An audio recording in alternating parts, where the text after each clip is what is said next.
What's going on, guys? We're going to take a little look at Tesla. So Tesla, not a good day along with the rest of the market. Pretty much every sector was red today. Things are starting to crumble very, very quickly. Are we getting near an end? It's still too early. It's still too tough to tell. When we still are putting in new lows on a weekly time frame, we can't be calling the bottom. We just kind of have to ride this wave. I understand that there's a lot of pain out there for longer term investors. Right now is definitely a time where if you do hold stocks or ETFs long, we are going to want to learn technical analysis, learn how to day trade to at least be able to enter in and out on the short side, as well as dead cat rally bounces, to be able to make a little bit of cash flow to help compensate for those long positions. Everyone's got to pay the bills and everyone has to put food on the table. So, as long as you learn technical analysis and understand that, being a day trader, you don't need to necessarily need to have a bias to make money, then, maybe we can try to manage the situation accordingly. Be careful also who you guys are listening to on social media, stock twits or whatever. A lot of traders, a lot of these, quote unquote gurus or FinTwit experts or, retail traders. A lot of them have been trading a raging bull market, myself included. Obviously, if you've been trading for longer than 2 to 3 years, everyone went through the COVID 2020 kind of correction, quick bear market. That if completely different scenario, that was a completely different type of environment. It lasted about 3 to 4 weeks before we quickly bottomed in V-shaped recovery. This recovery, when we do come out of it, is going to be a lot different. It's going to be a lot more slow and methodical. We still have yet to put in a nice base or a floor on a lot of stocks because we still have not yet reached the bottom. NASDAQ futures down 500 points today. Very, very serious stuff. As you do know, if you are holding any stocks long or just kind of keep up with the overall markets, I've been trading for 7 years, going on, about 5 years full time.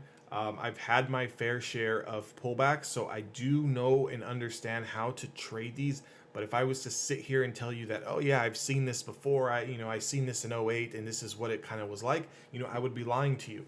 I did not trade in '08. I'm not old enough to have traded in '08, and obviously I wasn't around to be trading, at a toddler's age for the dot-com bubble.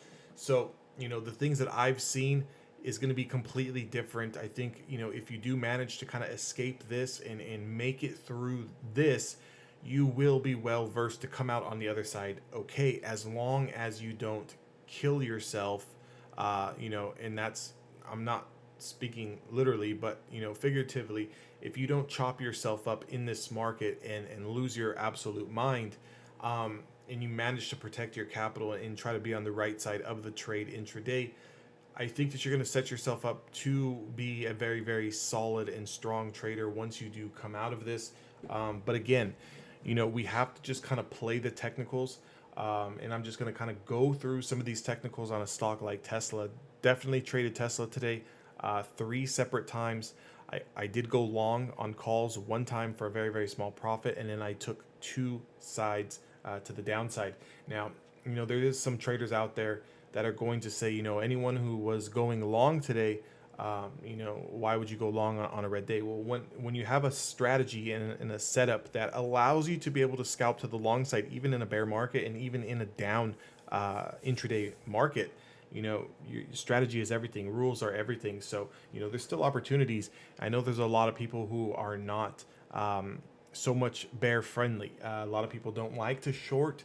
It's just a psychological thing. But I'm just gonna be very, very honest. If you don't learn how to short or buy put options or hedge your positions, your long portfolios, at least this market is going to continue to rip your face off. With that being said, Tesla gap down today along with the rest of the overall market, clearly sitting below all of the moving averages here. So we got a lot of supply ahead. The 5, 10, and 20-day moving average. Tesla realistically would need to get back over $730 before this would even interest me. Any type of dead cat bounce, I'm going to completely leave alone. What I do want to see is, some kind of bounce. I would like to prefer to open green tomorrow. and then kind of get rejected and then fade through $643.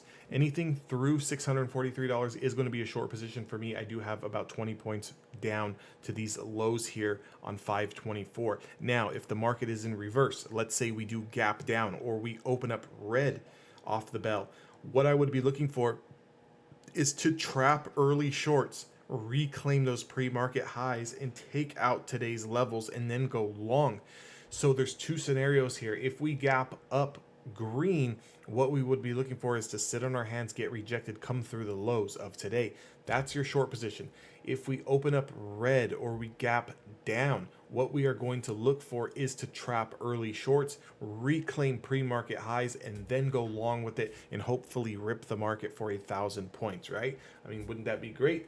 With that being said, I hope this video kind of helps you guys. If you guys need a little bit more extra help or kind of want to know my insights on technical analysis in this bear market, definitely join my Discord. That link is down in the description box below, as well as all of my other programs and content is all linked down below.